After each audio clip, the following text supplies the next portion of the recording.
குற்றங்கள் பிறக்கும் இடமாக டாஸ்மாக் கடைகள் விளங்கி வருகின்றன. கூடுதல் விவரங்களை செய்தியாளர் ராஜா சாலமன் வழங்க கேட்கலாம்.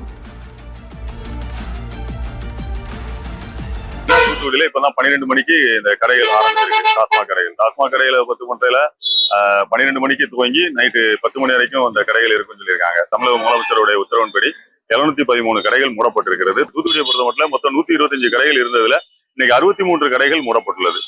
இதனால பக்கத்துல உள்ள கடைகள் நிறைய கடைகள் மூடினதுனால ஒரே கடையில இவ்வளவு பெரிய கூட்டங்கள் இப்பொழுது சேர்ந்திருக்கு. இப்போ இந்த டாஸ்மாக் உடைய மது போதையினால பல்வேறு பிரச்சனைகள் எழுகிறது. சட்ட ஒழுங்கு பிரச்சனைகள் எழுகிறது, பாலியல் துன்புறுத்தல் ஏற்படுகிறது, பல்வேறு பிரச்சனைகள் இந்த மதுவால இப்போ தமிழகம் சீரழிஞ்சிட்டு இருக்குது. தூத்துக்குடி மாவட்டத்தை பொறுத்த மட்டும் பாலியல் வன்கொடுமை அதிகமா இருக்கு. கோவில்பட்டியில மந்தித்தோப்புங்கிற இடத்துல 60 வயது தாயை மகன் பாலியல் துன்புறுத்தல் பண்ணியிருக்கான். இது மேற்கு காவல் நிலையத்துல வழக்கு பதிவு செய்யப்பட்டு இப்போ வழக்கு ஓடிக்கிட்டு இருக்கு.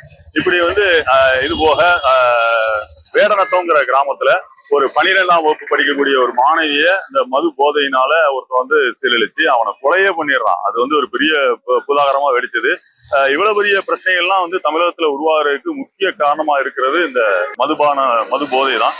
இந்த மது போதையை ஒழித்தால் இது போன்ற பாலியல் துன்புறுத்தல்கள் போன்ற காரியங்கள் அவ்வளவாக நடைபெறாது என்பது அனைவருடைய கருத்தாக உள்ளது. எனவே தமிழக அரசு இந்த மது போதைக்கு ஒரு முற்றுப்புள்ளி வைக்கும் விதமான ஒரு முக்கியமான கொள்கை முடிவுகளை எடுக்க வேண்டும் என்பதுதான் தூத்துக்குடியுடைய மக்களுடைய பெரிய கோரிக்கையாக உள்ளது.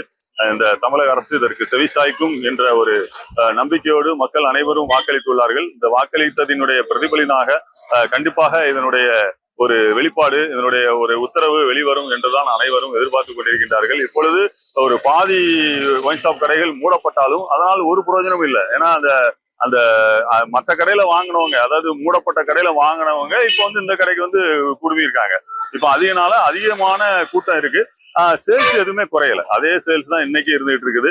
இப்போ ஒரு மதுபான கடைகள் கூட்டி இருக்கு, அதனால நான் இனிமே குடிக்க மாட்டேன்னு யாரும் விட போறதில்லை. அதனால அந்த கடை கூட்டியிருக்கா, அந்த கடையில வாங்குறோங்கிற மாதிரி தான் இப்போ வாங்கிட்டு இருக்கிறாங்க. அதனால இந்த நிலையை மாற்றணும். உடனடியாக இதற்கு ஒரு முற்றுப்புள்ளி வைக்க வேண்டும் என்றால் தமிழக அரசு உடனடியாக அனைத்து கடைகளையும் மூடி தமிழக மக்களுக்கு ஒரு நன்மை செய்ய வேண்டும் என்பதுதான் அனைத்து தரப்பு மக்களினுடைய கோரிக்கையாக உள்ளது.